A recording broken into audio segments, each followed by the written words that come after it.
Hey guys, welcome back to a new episode of Gunpla TV. I am once again joined by my new co-host, Mr. Evan. Hey, how's it going, everyone? Welcome back. Yeah, thank you again very much for joining me. And I have somebody exciting to talk plastic models with. So. I know, which is, I feel like it's rare, so I'm very happy to It's rare indeed, which it shouldn't be at this company, kind of. You would think so, but I think you and I are like the two really big Gunpla people in yeah, the building, especially for the Gunpla. We got some on the Japanese staff. We've got more people that That's actually true. build Yeah, Gunpla, but they can't really speak English, so yeah, I so can't that'd really be kind of have fun. them joining us on the show. But we had Ohide-san. Ohide-san did a review for HobbyLink TV not too long ago. Oh, I'm gonna have to also, check that one so out. that was his first review. So maybe eventually at some point we'll get more. I think Kuni actually did a review once too of a Kamen Rider check those out too. I believe so. So they come on every now and then. So we do have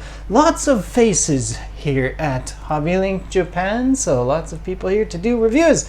And speaking of many things, We got a lot of things. there is a lot of things on the table this week. So actually, in terms of releases from Bandai Hobby, though, it was a rather light week, so that's why I've grabbed a bunch of stuff from Kotobukiya. All the other Kotobukiya stuff you see on the table, this is actually stuff that has released before, just like last week and the week before. We just didn't have, we had the previews to talk about last week, and I think there was quite a few releases the week before that, so we just didn't have the space on the table or maybe just the time to talk about them. But since we had so few hobby releases this week, it was a good chance to finally dig out some of these older Kotobukiya kits to talk about finally. But first up, let's actually talk about these new Bandai Hobby releases that came in stock today, only one of which is related to Gundam. Yeah, that's true. What do we got this week? And it's nothing new. I've already built and reviewed these for the channel. Oh, so this is just like a set together. This is like a new boxing of kits that have previously been released like 2 years ago even, I think. So we got the RX-78-2 and the Zaku II. So Now, did the original kits also come with the CS frame? yes. Oh, okay. So well, there's I think the Zaku might have only had the SD frame and you had to buy the cross silhouette frame separate. But the RX-78, they did have dual boxings. The SD only, and one that came with both the SD and cross silhouette frame, which is the one that I reviewed on the channel long ago, and actually recently as well, kind of, with the Hello Kitty. Oh, actually, no, I'm mistaken. That Hello Kitty SD Gundam thing, I think that used the very old SD, or like the different kind of frame. Not the very old one, but the. Oh, what was the name of it? I can't remember. There was like a whole nother line of SD kits that was released before the cross silhouette frame. So I think it was based on that one. I'm getting all confused, but I do remember in that review, because I prefer the cross silhouette frame. They are quite nice. I took my cross silhouette frame to see if it was compatible at all with the Hello Kitty head. Was it? Mixed it. I think just like the ball joint for the head, if I remember correctly. It's been a while since I did it, but I think just the ball joint for the head might have been a different size. But other than that, I think it did work. That's kind of But yeah, I prefer the cross silhouette because it has the extra joint. It's much nicer that way. It's much nicer. The color separation on these cross silhouette kits is much really better. nice, isn't it? Like the old ones are just covered in stickers. Stickers, yes. I noticed that with the Valkylander, it was just tons of stickers. But as soon as I did the Phoenix Gundam for this series, okay. The color separation was really good. Right. I do wish that kit came with the additional frame. It only came with the SD frame, so it kind of felt... It didn't have a cross silhouette frame? So okay. Did it have like a weird color frame? Because some of those special editions, like the frame will be red, but you can't buy a cross silhouette frame because they didn't have it in like that specific color? Thankfully it was just gray, so I think if you got a gray one, you'd be okay. But Right. it was just kind of a shame that it wasn't in the next set, or if they had a separate set where if you wanted it, you could pay a little extra money for it. But They want you to buy that separately. It's a few extra... They're definitely doing that modular thing these days, I guess. Right, yeah. Speaking of the modular stuff, we've got so the other Bandai Hobby releases for this week are going to be 30-minute mission modular type of things. The coolest of the four is this new tank. It's just tank version olive drab, so it can build into a rather cool looking tank thing, but also you can have your 30-minute missions kit. It turns into like a tank/wheelchair with gun. Oh, like so a he turret. can be like cruising on his tank, just using it as a seat with just with a gun that he holds on to. So that's kind of cool. I think personally, I'd prefer it just in the tank form alone, without the guy sitting on top of same. it. But it's something different because usually it's all just bipedal different. mechs, but actually it's a tank this time. So it is nice. a tank. So they had like a aircraft type of bird type thing recently as well for the 30-minute mission. With, like, little bird feet. Right, so that was cool. This is cool. And then also for the 30-minute mission stuff, there's very similar to what was released before, way down there. So we got the new armor packs. There's 2 different armor packs, as well as a new weapon set. There you go. So the option weapon 1 for, is it Rabiot? Oh, it does say For Rabiot. So this one is, I mean, these armor sets, they're kind of cool. I'm pretty sure we've seen this exact one before. Yes, I believe there was red and blue before. The shoulder pieces, I think, are slightly different than the head is, but it's definitely that same sort of theme going on there. And I think that's exactly the same. I think that is exactly the same. But yeah, this weapon kit, this is weapon 1, so I think this is actually all new. I don't recall seeing these weapons before. You got this cool looking claymore type sword, as well as some other saw type weapons and blasters and what have you. So this type of stuff is rather cool, and even though it says 30-minute missions, this stuff does work with your HG's kit, HG Gundams as well, if you're looking for different style of weapons. So I think that's kind of the same, but now same in one, green. Okay, so I like that color. That works a lot better with the mech, at least that they're showing here. it's more militaristic as well, so that looks quite nice. I do like for that. all of you 30-minute mission fans out there. I know there are a few of you out there. All right, so yeah, that's it for Bandai Hobby. So let's take a look at the Kotobukiya stuff that we have. Pretty cool. I So, don't get to see it much. It is cool. So actually, there were a few other Kotobukiya kits that came into stock, but one of the things with Kotobukiya kits is, unlike Bandai Hobby, where even after it is released, it remains available for order on our site, and they'll continuously come into stock over a period of time, so you can keep ordering them pretty much at any time. But Kotobukiya kits, they're manufactured in China, unlike Japan, or unlike Bandai Hobby, which makes all their stuff in Japan. But yeah, because they manufacture the stuff in China, they tend to more do it in batches. So it's better with Kotobukiya kits. If there's something you really want, it's best to get in on it while it's a pre-order. After they're in stock, as in the case with all of these, we'll still have a few left available for order, as long as it's not something that's super popular. So all of the ones you're seeing here are still currently available for order, but some of the other Kotobukiya stuff that came in because maybe it was more popular just already sold out, gone. So it comes in, it's gone, and then if you ever wanted to order it in the future, you kind of have to wait for Kotobukiya to do a reissue at some point. So that's just how it goes with Kotobukiya. So even if you want something that you are seeing here on the table and it's no longer available, if you're watching this video some point in the future and it's no longer available, don't lose hope. Eventually at some point Kotobukiya does reissue a lot of their stuff. Especially, speaking of reissues, let's start talking about that Metal Gear Sahelanthropus. Yeah, I did not realize this was a re-release. This was a re-release. This has been around for a number of years. 2016 is marked on the box. That would make sense, right? I remember this was here when Sid was still around, so I don't think he was a big fan of this kit itself, but actually I think it looks quite nice. And speaking of Metal Gear, this is the original, the Rex, the Metal Gear Rex. Yes. That's something I have built for this channel to review on this channel. I love the Metal Gear Rex. And I just haven't had a chance to getting around to do that review yet. I still have it sitting in the box. It's built, it's sitting in the box. I just haven't had a review yet. So maybe next week finally I'll have a chance, because I don't think I'll be building any of these Bandai Hobby items. So maybe next week I'll finally review my Metal Gear Rex. Not the Sahelanthropus, but you could do this one next.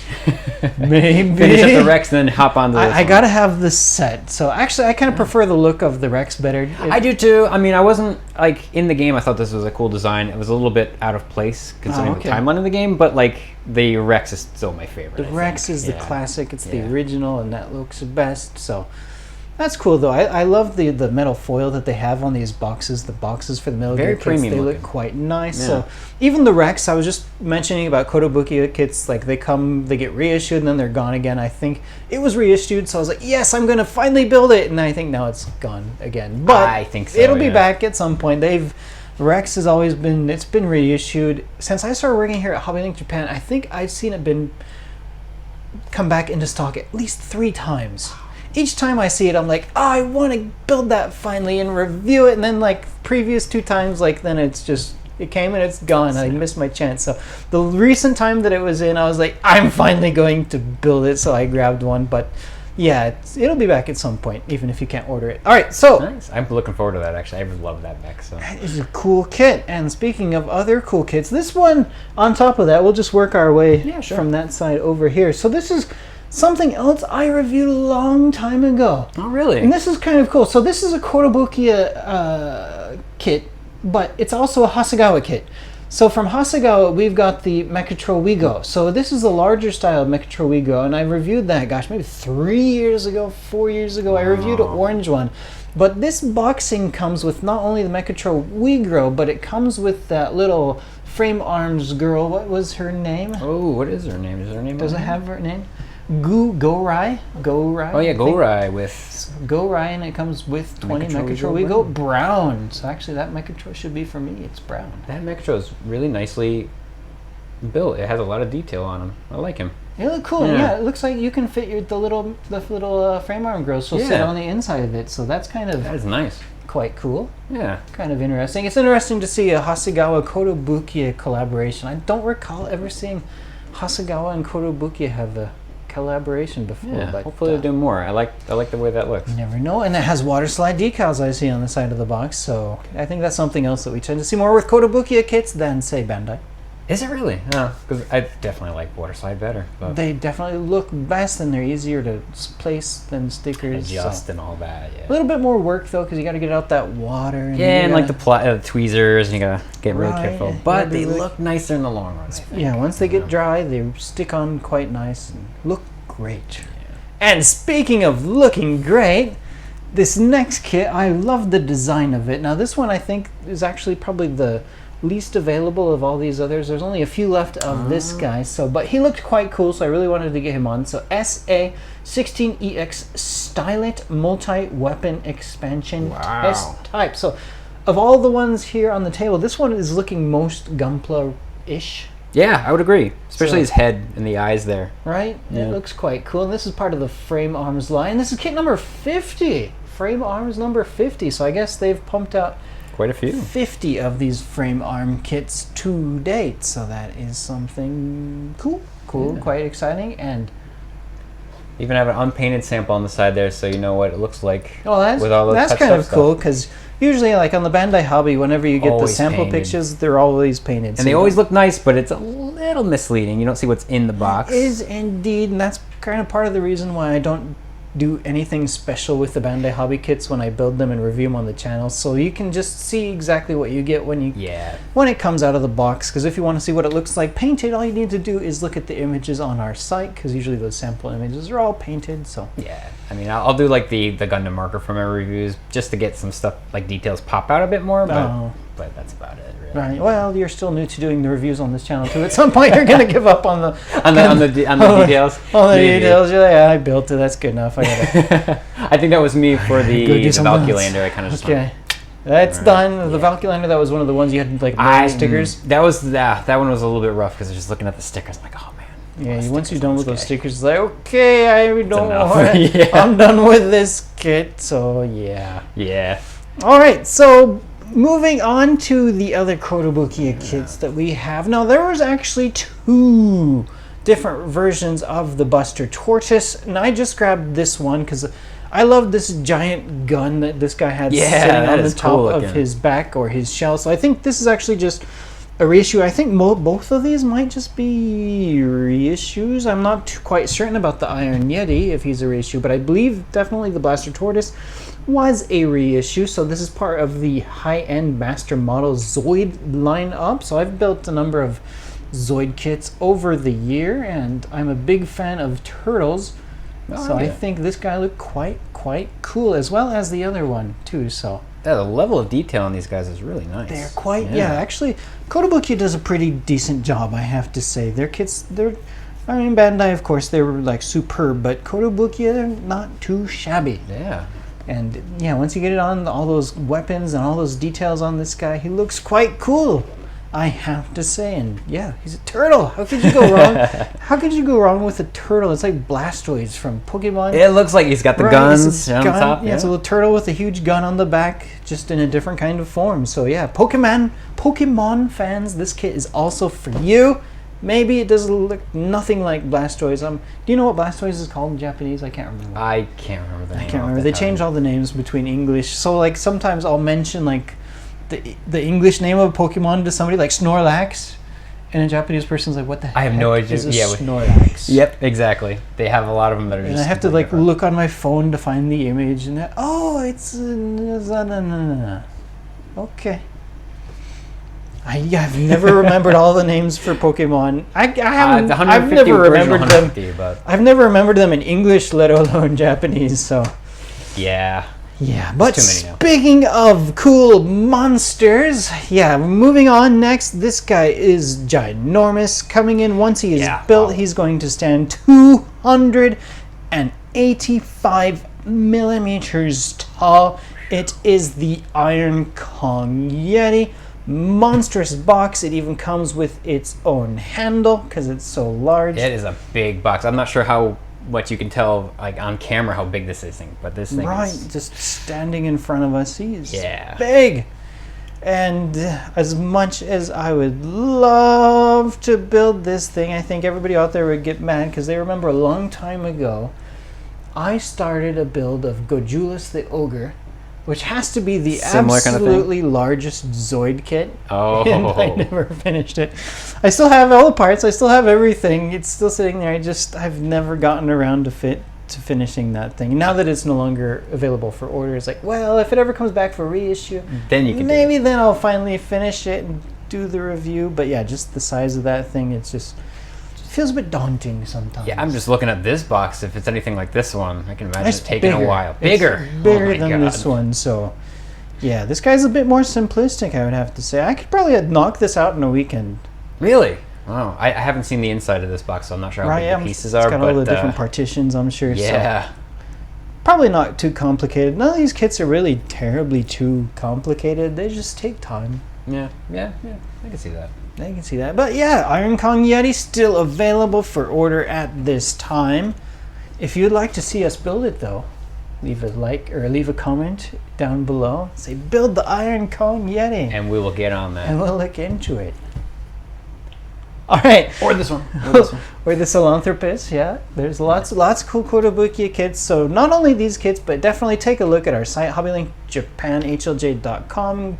And just do a search for Kotobukiya and look through all the in-stock kits. There is just, in that warehouse, we've got a large warehouse with lots of cool stuff in there, and there's a ton of Kotobukiya kits in there, and you just can't go wrong with any of it.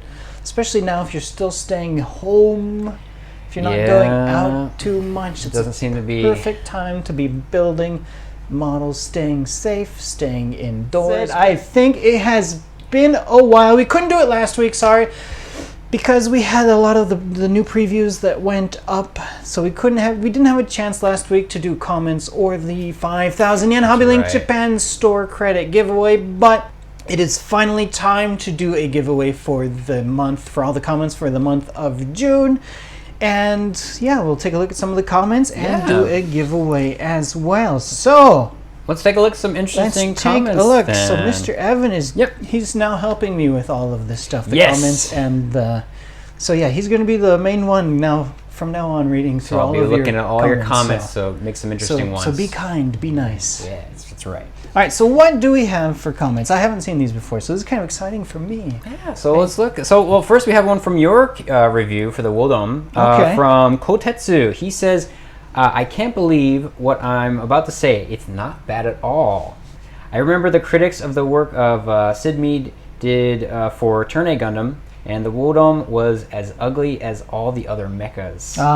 Bandai did a great job taking always the weirdness of this mobile suit armor, and so now it's not as bad at all. Yeah, so the Wodom. So that was I enjoyed it. I mean, it was larger than I was expecting it to be, but I guess I actually don't think I've ever seen Turn A before. So I remember when I first watched it, I agreed with him. I did not like the way any of the mechs looked. It grew on me the more I watched it, though, and eventually by the end, like the Turn A's this weird mustache look was like the weird mustache. But I think was it the Turn X? The Turn X. The Turn X was kind of cool. The Turn X is my favorite from that series. That guy looks cool. I think I'm still waiting for him to come in 1/144 scale. We had the Master Grade. Yeah, there was a Master Grade. There was a Master Grade, but there's been a high grade I don't think we've had a high grade of the Turn X yet. So I'd love to see that in 1/144 at some point. Yeah. I think that was something else that Sid did kind of shortly before he was gone. So it's been at least a few. The Turn X, I think it's been a few.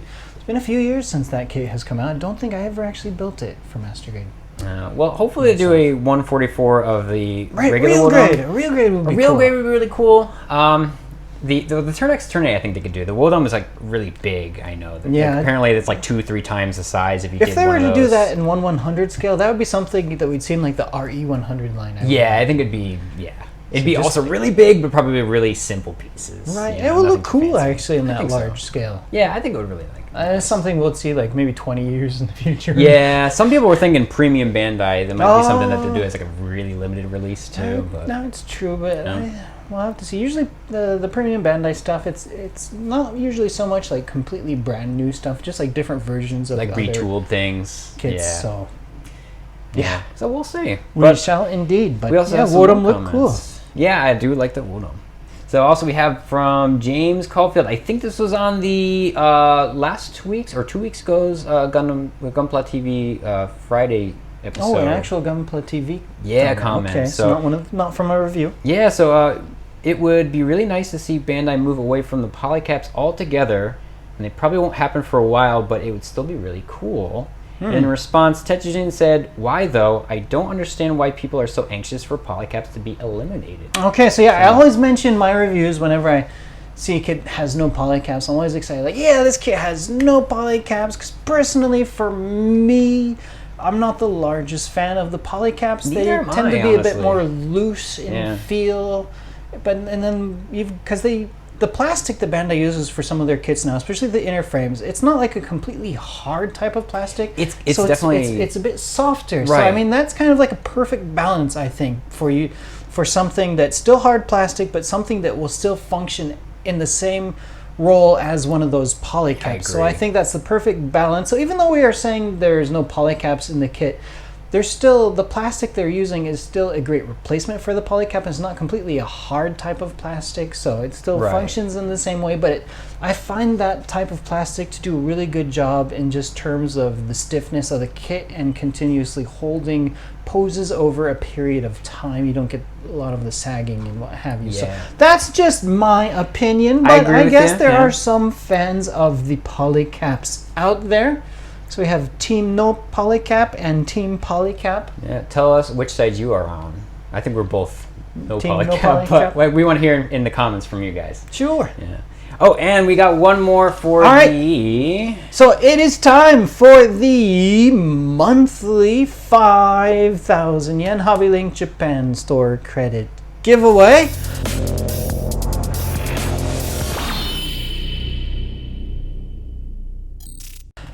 Okay, so who do we have this week? Where's the comment from? And this one is from the Wodom Pod review. Okay. So this is random, so don't think we're just looking at one review. Was it on YouTube or on HobbyLink TV? YouTube this time. Okay, so YouTube comment for the Wodom review. So we have from, I'm sorry if I'm reading this wrong, it's the Spikes Agita.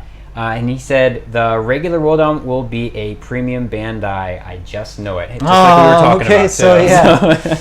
So the regular Wodom, so we had that Build Fighters kit, so the Turn A Wodom, will it be an online exclusive or will it be a regular release? That remains to be seen. So who knows, but congratulations, Spikes Agita. You are the winner. So we will be contacting you very soon, so keep an eye out. So hopefully we can get that credit to you as soon as possible. All right, so If you guys out there would also like to win 5,000 yen HobbyLink Japan store credit, all you need to do is leave a comment on any of our videos, either these Gunpla TV videos or any of the review videos that are uploaded during the month of July. And if we have, as long as we have time, it should be the first week, the first Gunpla TV episode of every month. We should be doing the comments and the giveaway during that episode. Yeah. So stay tuned to see if you win. 5,000 yen is going to get you quite a bit, actually. Yeah, you can the MSRP alone on the Buster Tortoise looks to be 3,800 yen, so we probably have that a lot cheaper. So you'd be able to get this one, 4,800 yen for the Kotobukiya and Hasegawa matchup MechatroWeGo frame arms girls. So there you go. So they're basically giving you one of these. Yeah, basically. Yeah. You have your choice. A long time ago when Sid was here, we didn't do a credit giveaway. Sid would build the samples and then he'd save it and give it away like 6 months later. Oh, the actual built sample. The actual built sample. See, that's something cool. Especially if you did like the painting or something like that and it was like really top notch, pretty. Well, I don't think he ever He's just gonna hand them out. Well, here's all the stuff that he just whipped out really quick. But with the credit, it gives you guys the choice. You don't have to. I mean, I know at least for me, the fun in this is actually kind of building the stuff. I would agree. Yeah. So, I mean, it's cool to have something that's already kind of built, especially maybe if you want to use some of the parts to make like a custom. But personally, I'd rather have credit to get whatever I want. You can choose. So you can choose what you like. That's why I changed it a long time ago. Not only that, but I love having my collection of Gunpla at home. So I have a huge collection now, which is quite. I'm working on it. Quite cool. So yeah, he's working on it. His desk is starting to get more and more full too. So it'll get there. It'll get there. Keep working here quite a long time. You end up with a mountain of Gunpla. A mountain of Gunpla, or a room full of Gunpla. Nice. Or multiple rooms full of Gunpla. Yeah. Okay. So with that said, I think it's time to end this episode. So thank you guys out there very much for watching. Please stay tuned for more new release episodes, more reviews. I'm not sure. Maybe I'll get around to doing that Metal Gear review next week. But other than that, I hope so. I don't want to see that. Not much new stuff here that I think that I will be building, unless people comment in the comments. Yeah, we want to see the Iron Kong Yeti built. Yeah, definitely let us know what you want to see for reviews too, and we'll get on. So maybe we can. It depends too if we still are able to sell the stuff. So yeah. And Kotobukiya stuff, maybe it's okay because eventually at some point they'll do a reissue in the future. So if we don't have a lot of stock or if it goes out of stock, maybe we can still do a review. Just have to wait for that reissue at some point. But Bandai kits, definitely we can do because these can be ordered at any time, except for high resolution. Really? Oh, because I was kind of wanting to do one of those. But high resolution stuff because the outside armor, that is stuff made in Japan at the Bandai Hobby Factory in Shizuoka, but the inner frame is pre-assembled. So the pre-assembled inner frames for those kits, like Kotobukiya, they are made in China. So it's not something they continuously can just pop into one of their tooling machines and just crank out new kits. They have to put in a new order through the factory in China to make more of these frames. So I think there have been reissues at some point, but like the Barbatos, that was the very first. I think the very first release of the high resolution was the Barbatos. I don't think that has been reissued outside of the online exclusive 6th form. So some of those, high resolution kits, if you want those, that's probably really the one Bandai Hobby kit that you need to order as soon as they come out, because other than that you're gonna miss out. You're going to miss your chance, and that's just how it is. But anyway, we're getting onto a tangent. And I really need to end this video because we have a lot of other work to do. So thank you very much for watching. Hope you're all staying safe. Have a great week. Stay inside, especially now that it's getting quite hot here in the northern hemisphere. If you're in Australia, though, or down south, it's probably feeling quite nice right now. So lucky you. All right. Thank you very much for watching, and we'll see you again soon. See you guys.